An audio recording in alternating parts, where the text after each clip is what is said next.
저희 교회에서는 사랑하고 축복합니다. 우리 인사하겠습니다. 사랑하고 축복합니다. 네,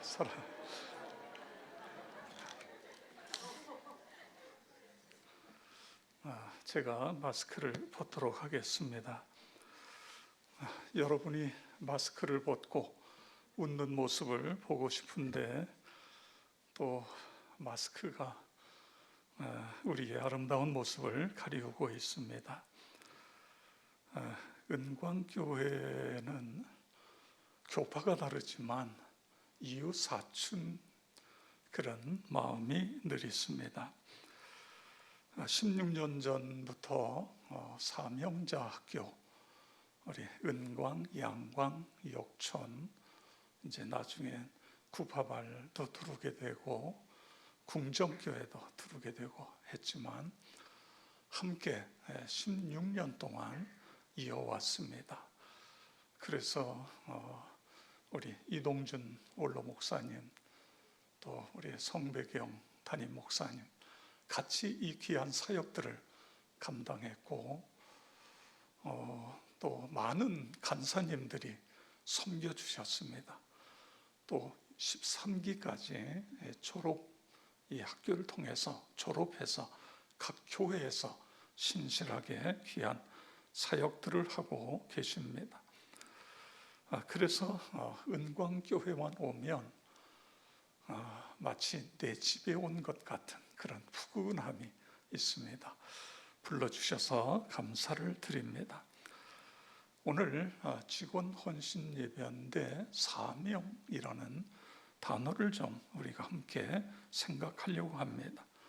사신이나 사절이 받은 명령, 사전적 의미 그렇습니다. 왜 이 땅에 존재하는가에 대한 질문에 대한 답이 사명입니다. 내가 왜 이 땅에 존재하는가? 내가 왜 은광교회의 신자가 되었는가? 왜 하나님께서 나를 은광교회의 직원으로 세워주셨는가? 여기에 대한 답이 사명인 것입니다. 이 세상에서 가장 과학적이고도 실용적인 글, 한글이 어떻게 세상에 나올 수 있었지요? 우리나라 백성이면 누구나 쉽게 읽고 쓸 수 있는 글자를 만드는 것이 세종대왕의 사명이 되었기 때문에, 그래서 끝까지 노력해서 세계의 최고의 한글이라고 하는 그 한글 창제가 이루어질 수 있었던 것입니다. 이순신 장군이 죄 없이 감옥에 갇혔다가 백의 종군하라는 명령을 받고 전쟁터에 하루 이틀에 가는 게 아니잖아요. 수십일에 걸려서 전쟁터에 갑니다. 물론 이제 수군 통제사라고 하는 나중에 그런 명령이 떨어지지만 그것과 관계없이 아무 직임도 없이 백의 종군이라는 건 아무 어떤 직위도 없이 그냥 말단 하나의 병사처럼 그렇게 가는 거예요. 전쟁터에 가는 거예요. 여러분, 왜 그렇게 했을까요? 그것은 일본으로부터 우리나라를 구원하는 것이, 이것이 이순신 장군의 사명이었기 때문에 그런 일이 일어날 수 있었던 것입니다. 이처럼 우리는 사명을 발견하고 그 사명에 헌신하는 것이 너무너무 중요한 거예요. 그리스도인들도 마찬가지인 것입니다. 하나님께서 우리를 예수 믿고 하나님의 백성이 되게 하신 것은 특별한 사명, 하나님께서 우리에게 맡기신 특별한 일이 있다는 것입니다. 그걸 우리가 찾아야 된다. 그리고 그 일에 헌신하는 것. 모세를 보세요. 하나님께서 모세에게 주신 사명이 뭐죠? 이스라엘 백성들을 애굽에서 이끌어내서 가나안 땅으로 인도하는 것. 이것이 그에게 주어진 사명이에요. 그런데 모세가 이 사명에 자신의 모든 걸 다 사명에다가 쏟아붓니까 어떤 일이 일어나요? 하나님이 모세와 함께 하시는 거예요. 바로 왕과 10가지 재앙을, 바로 왕 앞에서 10가지 재앙을 모세가 한 거 아닙니다. 사명을 감당하니까 하나님이 모세에게 그 일을 할 수 있도록 능력을 주신 거예요. 어떻게 반석에서 샘이 솟을 수가 있어요? 여러분, 우리는 샘 하면 그냥 절절절절 나오는 거 생각하잖아요. 그런데 성지순례 하신 분들, 저 가이사랴 빌립보 지방에 가셨던 분들 보셨어요? 샘이요, 이 반석 밑에서 쏟아져 나오는데 이게 내가 되고 이 물이 폭포수가 되는데, 그 폭포수가 쏟아지는데 근처에 가서는 말을 못해요. 너무 요란하게 물이 떨어지니까. 물론 우기와 건기의 차이는 있습니다만, 이렇게 사명을 감당할 때에 하나님께서 사명을 감당하는 사람에게 끝까지 함께 해주시는 거예요. 그를 통해서 하나님의 나라를 이루어 갈 수 있도록 하나님이 역사하시는 것입니다. 에스더 왕후에게 모르드게가 한 말이 있습니다. 에스더 4장 14절인데, 이때에 네가 만일 잠잠하여 말이 없으면 유다인은 다른 데로 말미암아 노임과 구원을 얻으려니와 너와 네 아버지 집은 멸망하리라. 네가 왕후의 자리에 얻은 것이 이때를 위함이 아닌지 누가 알겠느냐 하니 아멘. 에스더가 고아 일대에 모르드게가 에스더를 자기 딸처럼 그렇게 키웠어요. 그래서 결국은 이 왕후가 되는 자리까지 올라가게 되었어요. 그런데 지금 이스라엘, 이 포로로 끌려온 이스라엘 백성들에게는 왕의 신임을 받는 총리 하만에 의해서 다 멸절되게 된 거예요. 이 엄청난 상황 속에서 에스더가 머뭇거리니까 이 모르드게가 에스더를 향하여 한 이야기가, 내가 왕후의 자리를 얻은 것은 이때를 위함이 아닌지 누가 알겠느냐.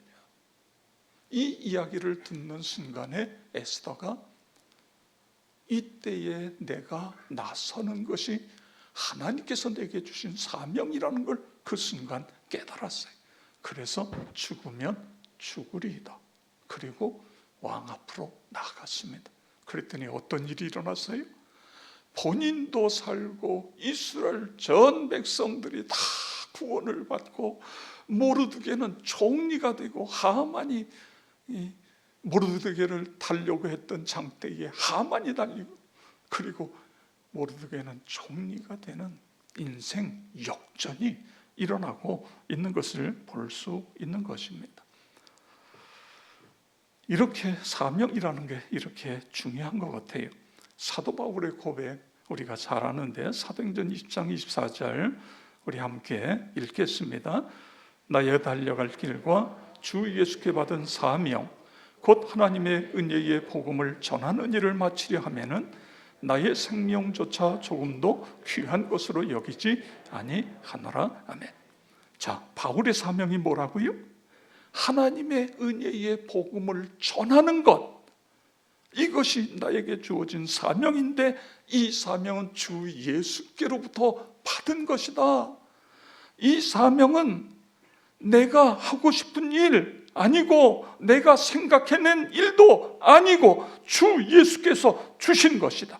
그러기에 가는 곳마다 결박과 환난이 기다린다고 하지만, 성령께서 그렇게 말씀하시지만, 그래도 나는 간다 그거예요. 위험천만한 길을 가고 있어요. 자신의 생명을 조금도 귀한 것으로 여기지 않고 가고 있어요. 성령의 매임을 받아 가고 있는 거예요. 예루살렘을 향하여 가고 있는데 거기서 무슨 일을 당하는지 몰라요. 그래도 죽을 각오를 하고 가고 있는 것입니다. 왜 그래요? 하나님이 주신 사명의 붙들림을 받았기 때문에 그런 것입니다. 자, 여러분이라고 한다면 이런 상황이 나에게 닥쳤다. 그러면 어떻게 하실 것 같아요? 주 예수께 받은 사명이기 때문에 나는 죽어도 그 길을 갑니다. 할렐루야. 그런 고백이 있기를 축복합니다. 사람들 가운데는 물론 단념할 수 있겠지요. 아니면 천천히 눈치 보며 그럴 수도 있을 겁니다. 그런데 바울 사도는 지금 예루살렘을 향하여 열심히 황급히 가고 있는 것입니다. 오순절까지 가려고 서두르고 있어요. 왜냐하면 사명이기 때문에 그렇습니다. 그럼 예수님은 어떠실까요? 우리가 성경 몇 군데를 보면 마가복음 1장 38절에 보면 이르시되 우리가 다른 가까운 마을들로 가자. 거기서도 전도하리니 내가 이를 위하여 왔노라. 아멘. 예수님이 이 세상에 인간의 몸으로 왜 오셨다고요? 거기서도 전도하리니 내가 이를 위해. 그러니까 예수님의 사명은 영원 구원하는 것입니다. 그 다음에 요한복음 6장 38절에 보면 내가 하늘에서 내려온 것은 내 뜻을 행하려 함이 아니요 나를 보내신 이의 뜻을 행하려 함이니라. 나를 보내신 이의 뜻이 뭐지요? 영원 구원이에요. 영원 구원. 요한복음 6장 40절에 보면 내 아버지 뜻은 아들을 보고 믿는 자마다 영생을 얻는 이것이니, 영생을 얻는 이것이니. 여러분, 예수 그리스도를 믿으면 우리에게 어떤 일이 일어나요? 영생을 얻게 돼요. 천국 백성이 되는 거예요. 믿으시기 바랍니다. 우리가 구원받은 것은 어떤 우리의 감정이나 생각이 아니에요. 성경의 약속이에요. 그 성경을 그대로 믿는 거예요. 오늘 성경은 우리에게 뭐라고 말씀하세요? 아들을 보고 믿는 자마다 영생을 얻는 것이다. 조금 더 보면 요한복음 1장 12절에 뭐라고 말씀하셨어요? 영접하는 자 곧 그 이름을 믿는 자. 우리가 예수님 영접했잖아요. 그 이름을 믿잖아요. 믿는 자들에게 하나님의 자녀가 되는 권세를 주셨으니 주실 것이다가 아니에요. 하나님의 자녀가 되었다 그거예요. 예수 그리스도를 믿는 순간 하나님의 백성이 됐다는 것, 성경이 하나님께서 성경을 통해 약속하신 말씀인 거예요. 그걸 우리가 아멘 받아들이고 그리고 하나님의 자녀로 우리가 이 세상에 살아가는 것입니다. 요한복음 10장 10절에 보면 이걸 예수님의 사명 선언문 이렇게 표현할 수 있어요. 우리 함께 읽겠습니다. 도둑이 오는 것은 도둑질하고 죽이고 멸망시키려는 것뿐이요 내가 온 것은 양으로 생명을 얻게 하고 더 풍성히 얻게 하려는 것이라. 아멘. 예수님 오신 목적이 뭐예요? 사명이 이 땅에 있는 백성들에게 복음을 전해서 생명을 얻게 할 뿐만 아니라 구원시킬 뿐만 아니라 풍성한 삶을 살아가게 하기 위해서. 그래서 우리는 예수를 믿고요 그냥 구원받았다 그리고 끝나는 게 아니에요. 우리가 이 땅에서 하나님이 우리에게 누리게 하시는 그 풍성한 은혜를 누리며 살아가는 것. 할렐루야. 많이 가지고 있고 적게 가지고 전혀 아닙니다. 많이 배웠고 적게 배웠고 그것도 아니에요. 중요한 건 예수 그리스도로 말미암아 내 마음속에 하나님의 은혜가 풍성하게, 그래서 늘 감사하고 기뻐하고 찬송하며 그렇게 살아가는, 그것을 위해서 우리 예수님께서 이 세상에 오셨다. 여러분, 그렇습니다. 예수님은 언제나 사명의 붙들림을 받는 삶을 사셨어요. 예수님의 모든 사역들을 보세요. 물로 포도주를 만든 기적, 간음죄로 붙잡혔던 여인을 정죄하지 않고 용서했던 것, 사마리아로 통행해서 남편이 다섯 이상 있었던 여인을 만난 것, 귀신을 쫓아내고 수많은 질병을 고치고 죽은 사람을 살리는 기적, 제자를 선택해서 훈련했던 모든 것들의 하나는 뭐죠? 아버지의 뜻을 이루기 위해서 영원 구원이에요. 사명을, 아버지께서 나를 이 땅에 보내주신 그 사명을 감당하기 위해서, 생명을 살리는 일을 위해서 그렇게 하신 것입니다. 여러분, 왜 예수님이 십자가를 지셨어요? 하나님 아버지 내게 주신 사명, 그 사명을 감당하시기 위해서 십자가에 죽으셨다가 부활하신 것입니다. 마태복음 26장 39절에 보면 조금 나아가서 얼굴을 땅에 대시고 엎드려 기도하여 이르시되 내 아버지여, 만일 할 만하시거든 이 잔을 내게서 지나가게 하옵소서. 그러나 나의 원대로 마옵시고 아버지의 원대로 하옵소서. 이 말씀 내용을 보면 예수님 십자가를 지는 것이, 예수님도 인간으로 오셨기 때문에 고통이에요, 아픔이에요. 그러나 내 원대로 마옵시고 아버지의 원대로 되기를 원하나이다. 왜 이런 기도를 해요? 이것이 내가 이 땅에 온 사명이기 때문에, 그 사명을 감당하기 위해서 이런 기도를 하고 계신 것을 볼 수 있습니다. 세들백 교회 릭 오렌 목사님이 그리스도인으로서의 목적이 이끄는 삶, 이런 책을, 여러분도 아마 이 책을 가지고 공부하고 하셨을 것입니다. 사명을 찾고 그 사명에 붙들리는 삶이 얼마나 중요한 것인가를 이 책은 우리에게 강조하고 있습니다. 우리는 우연히 태어난 존재가 아니라 하나님이 우주를 만드시기 전부터 하나님의 마음에 품으신 존재인 것입니다. 당신의 목적을 위해서 계획을 하셨어요. 하나님이 우리를 이 땅에 보내신 그 목적을 분명히 알 때에 우리는 기쁨이, 소망이 넘치는 것입니다. 성경의 인물들이 다 그렇습니다. 그런데 많은 사람들 중에 하나님의 자녀들이 구원의 감격을 경험하고도 그 감격을 오래 지속하지 못하고 있어요.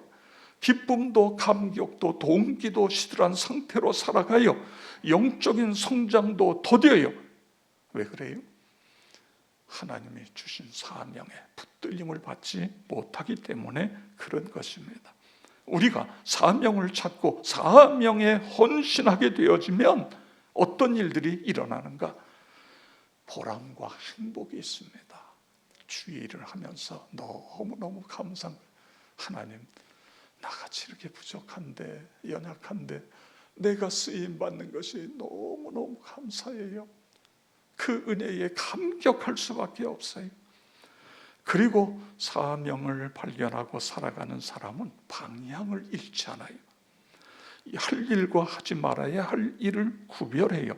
먼저 해야 할 일과 나중에 해도 되는 일을 구별해서 의사결정이 쉽게 결정이 되어지는 거예요. 빠르게 해요.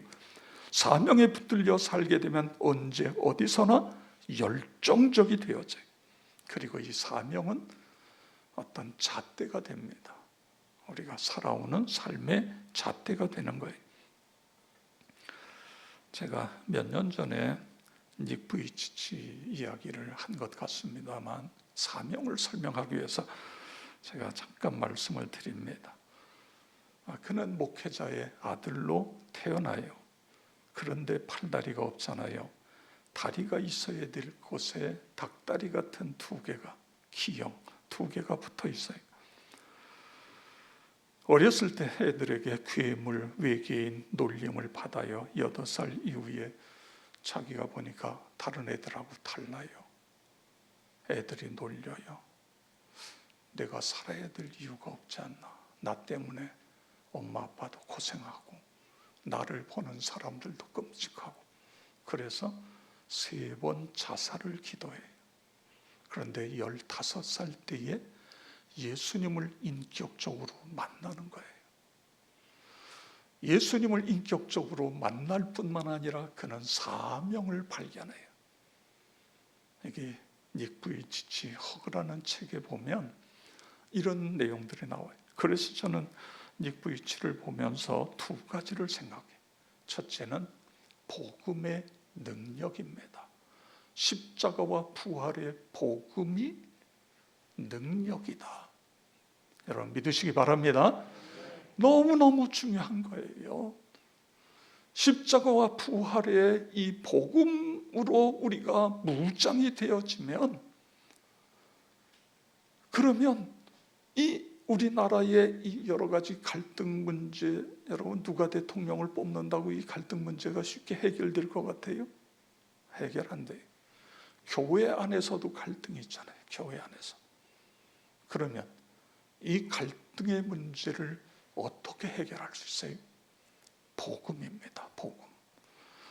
우리 그리스도인 한 사람 한 사람이 십자가와 부활의 복음의 능력을 체험하게 되어지면, 그럼 바뀌잖아요. 사람이 생각이 바뀌고 다 성경적인 가치관으로 사람이 바뀌어지는 거예요. 이게 중요한 거예요. 바뀌지 않으면요, 10년 50년 신앙생활에서도 내 멋대로 신앙생활하는 거예요. 내가 생각하고 내 생각이 옳고 내 판단이 옳고, 그래서 이게 막 부딪히고 문제가 생기고 그러는 거예요. 그런데 우리가 예수의 가치관으로 하나가 되어버렸어요. 문제가 생기면 우리 기도합시다. 기도해서 하나님이 주시는 음성, 하나님의 뜻을 찾아서 하면은 문제가 해결돼요. 그런데 이게 안 되면, 이게 십자가와 부활의 능력이에요. 닉 부이치치가 3번씩 자살을 기도했어요. 아버지, 엄마, 아버지가 목사예요. 여러분 신앙교육 받았잖아요. 어려서부터. 얘가 장애가 있기 때문에 아버지, 엄마는 더 이 아이에게 주눅들지 않고 바르게 살고 열심히 자신감 갖고 살고 하기 위해서 신앙으로 열심히 교육을 시켰어요. 그런데 모태신앙이에요. 이게 문제예요. 그런데 15살 때에 예수님을 인격적으로 만나고 나니까 죽어야 죽겠다고 한 생각이 다 사라져 버렸어요. 그리고 사명을 발견해요. 2번째, 닉 부이치치에게서 중요한 것은 사명을 발견한 거예요. 하나님 앞에 엎드려 기도하면, 하나님, 나 왜 이런 모습으로 이 세상에 태어나겠죠? 아니, 팔을 없으면 다리라도 있게 하든지, 아니면 다리를 이렇게 만들어 놨으면 차라리 양손이라도 좀 쓸 수 있게 만들든지. 이게 뭡니까? 왜 이렇게 만들었습니까? 나 이제 죽지 않아요. 나 예수 믿고 구원받았어요. 이제는 안 죽어요. 그런데 왜 이런 모습으로 나를 이 세상에 보내셨습니까?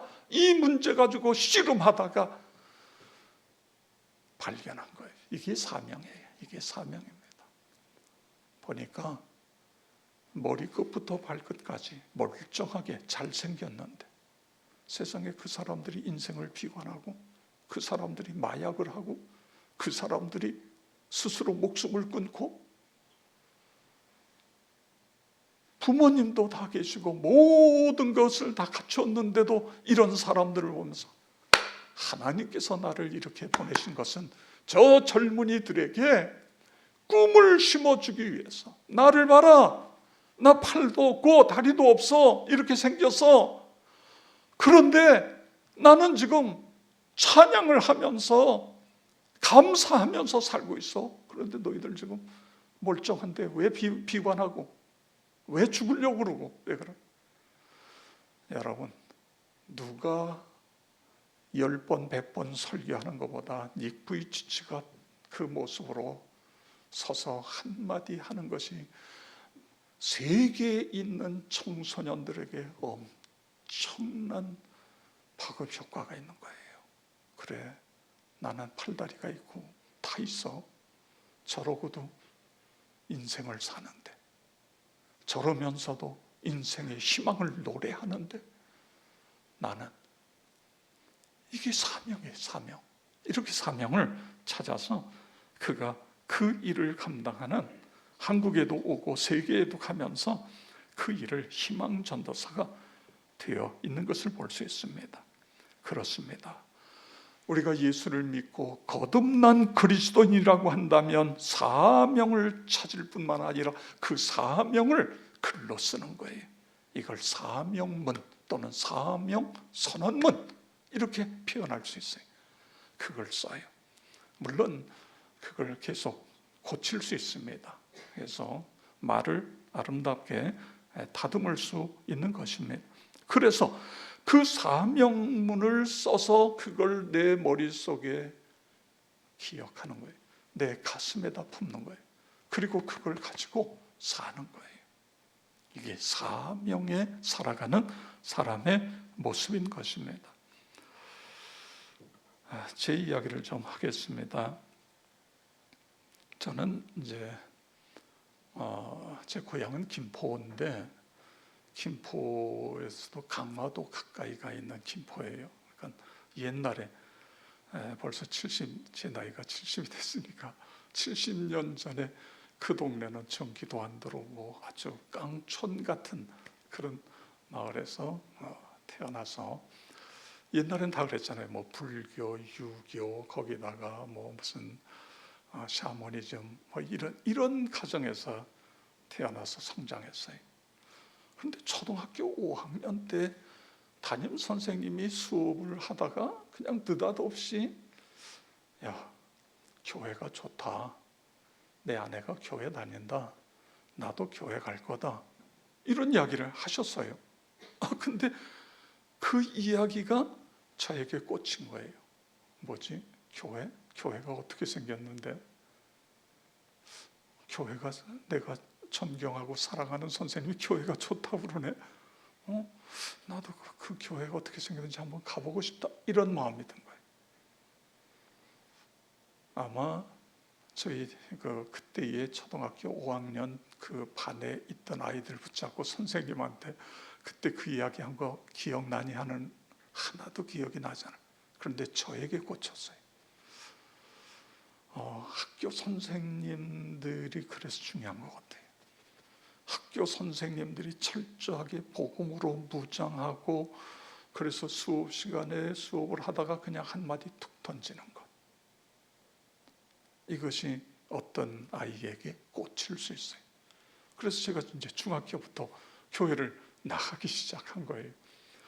그리고 고등학교 2학년 때에 뭐 공부한다고 그러는데, 옛날에는 이제 이렇게 집에 같이 살잖아요. 제가 아현동에 이제 전세 살고 있었는데, 거기에 아주머니가 학생 내일 저녁에, 내일은 학교에서 일찍 와야 돼. 그래서 왜 그러세요? 그랬더니 나하고 어딜 가? 그래서 어디요? 그랬더니 요 근처에 부흥회 하는데 너무너무 아주 그냥 은혜 충만, 그러니까 나하고 꼭 가야 돼. 그래서 끌려갔어요. 그리고 거기서 성령 세례를 받고 목회자로 부름을 받아요. 저희 집에는 이제 예수 믿는 사람이 하나도 없잖아요. 제가 목사가 된다 그러면 집안이 난리가 날 텐데, 하나님께서 내가 너를 나의 종으로 쓰겠다, 그런 마음의 음성을 거기서 들어요. 그리고 이제 신학을 하고 목회자가 됐는데, 오산이라는 데 가서 이제 16년 10개월 동안 개척교회 하면서 교회를 2번 짓습니다. 처음엔 조그맣게 짓고 두 번째는 교회를 크게 쳤어요.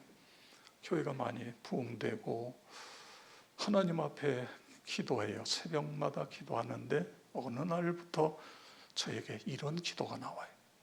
하나님, 그 샤머니즘 속에서 저를 구원하셨고 목회자가 되게 하셨는데, 나 어떻게 사는 것이 바르게 사는 것입니까? 나 어떻게 목회하는 것이 바르게 목회하는 것입니까? 이 문제를 가지고 새벽마다 계속 기도해요. 하나님, 나를 구원하셨고 나에게 이 귀한 영혼을 살리는 목회자로 삼아 주셨는데 내가 어떻게 목회해야 바르게 하는 것입니까? 계속 기도하는데 어느 날 예수님이 가르쳐 주신 이 기도가 제 가슴을 때리는 거예요. 하늘에 계신 우리 아버지, 이름이 거룩히 여김을 받으시오며, 이름이 거룩히 여김을 받으시오며. 그래서 그렇습니다. 제가 어디 가서 살든 어디 가서 목회하든 존귀하신 하나님의 이름을 높여드리며 살겠습니다. 하나님의 이름을 높여드리는 하나님의 백성들이 되도록 그렇게 목회하겠습니다. 그러면서 물론 이제 존귀하신 하나님의 이름을 높이기 위해서 우리가 예배로 또는 삶으로 그렇게 한다 뭐 이제 이런 것들을 정하고 그렇게 살아왔습니다.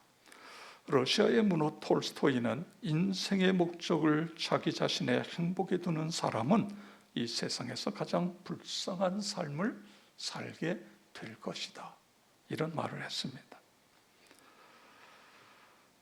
웨스트민스터 소요리 문답 제1문은 사람의 제일 된 목적은 하나님을 영화롭게 하고 그만을 영원토록 즐거워하는 것이다. 하나님, 그러면 그냥 너무너무 기쁜 거예요. 이게 이제 김용희 선교사가 쓰는 단어인데, 김용희 선교사가 예수님 만나가지고요, 하나님, 예수님, 성령님 이런 이야기만 들으면 막 가슴이 뛴다는 거예요. 그래서 저는요, 그 책을 읽다가 아니, 나는 가슴이 안 뛰는데 저 사람은 가슴이 뛴다고 그러네.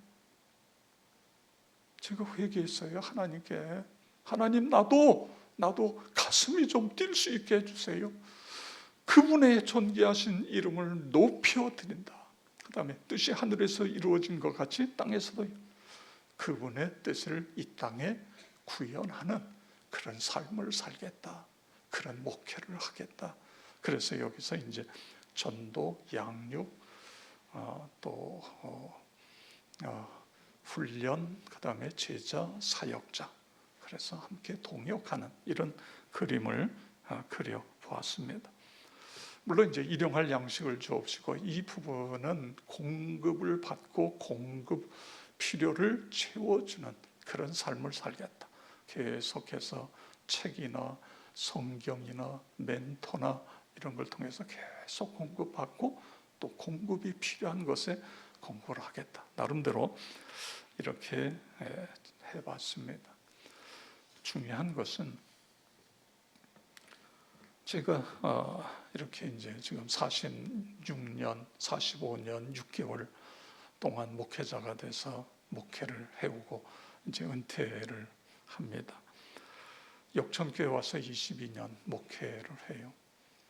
근데 이제 저의 삶을 쭉 이렇게 회고해 보면, 제가 인천중앙교회에서 전도사 2년, 그 다음에 오산에 가서 개척해서 16년 10개월, 다시 인천중앙교회 담임 목사로 5년 6개월, 그 다음에 역천교회 와서 마무리하는 이 과정에 모든 것이 어떻게 그렇게 하나님께서 섬세하게 인도하셨나. 저는 제 손으로 이력서 한번 써보지도 않고요, 그냥 하나님께서 다 그렇게 다, 내가 누구 줄이 있어서, 저희는 예수 믿는 집안이 아니잖아요. 줄도 없어요, 아무것도 없어요. 그런데 인도하시는 거예요. 제가 하나님께 기도하면서 왜 하나님께서 이렇게 사랑하셨고 복을 내려주셨나. 단 한 가지, 그분의 이름을 높여드리겠습니다. 존귀하신 이름, 그 존귀하신 이름을 나의 언어와 나의 생각과 나의 행동과 나의 삶, 내가 목회하는 현장, 이 모든 것을 통해서 그분의 이름을 높여드리겠습니다. 이거 한 가지, 그걸 하나님께서 보신 것이다, 그런 생각을 갖게 됩니다. 오늘 헌신 예배에 참여하신 여러분, 이 주기도문은 나에게만 주신 말씀이 아니에요. 우리 모두에게 주신 말씀이에요. 예수님은 이 말씀을 가르칠 뿐만 아니라 이 말씀을 가지고 살라는 거예요. 그분의 존귀하신 이름을 높여드리세요. 그러면 그분이 함께 하세요. 사명에 붙잡혀 살면 하나님께서 모세에서 뒤에 백업해 주시잖아요. 다 해주시잖아요. 여러분, 모세가 할 수 있는 건 아무것도 없어요. 여러분, 모세가 어떻게 만나와 메추라기를 내려요? 하나님이 해주시지요. 쓴물을 단물로 어떻게 만들어요? 하나님이 해주시지요. 사명을 붙잡고 살아가며, 그래서 저는 이걸 저의 사명선언문 뭐 이렇게 표현을 해봤습니다만, 중요한 것은 그분의 이름을 높여드리면 그분이 기뻐하신다. 그분이 기뻐하시면 모든 것은 다 오케이. 그분이 알아서. 그렇습니다. 우리 모든 직원 여러분, 그렇게 되어지길 주의 이름으로 축원합니다. 아버지 하나님, 감사를 드립니다. 찬양과 영광을요 드립니다. 2022년 맞이하여 은광교회에 이제 주님이여 귀한 하나님의 직임을 주신 우리 사랑하는 모든 식구들, 그냥 그렇게 하는 것이 아니라 하나님께서 나에게 이것을 맡겨 주셨습니다. 하나님, 감당하겠습니다. 제가 하나님의 일을 할 터이니 하나님이 저의 일을 감당해 저의 일을 담당하여 주시옵소서. 그런 은혜가 있고, 금년 한 해에 이 어려운 때에, 코로나로 인해서 어려운 때에, 그럼에도 은광교회에 하나님이 부흥을 허락하여 주시옵소서. 예수 그리스도의 이름으로 기도드리옵나이다. 아멘.